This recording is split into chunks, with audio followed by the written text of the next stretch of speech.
Let your chicken sit for 10 to 15 minutes before carving to let the juices settle. If trussed, cut off the string and discard.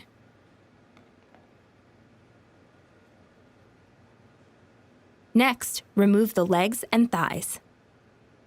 Cut the skin between the breast and the leg. Continue cutting to expose the hip joint.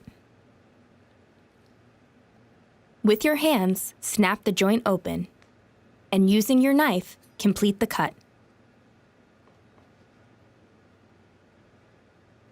Repeat on the other leg. Separate the leg and the thigh by cutting just deep enough to expose the joint. Snap it open and finish the cut.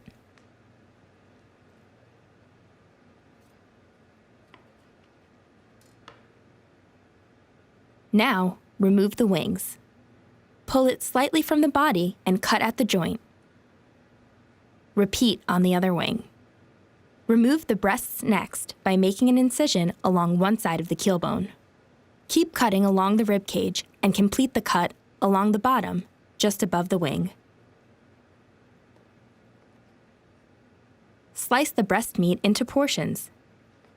Make your slices at a slight angle, cutting across the grain about 1 inch thick.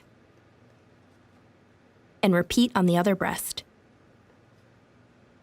If you prefer, remove the skin before slicing.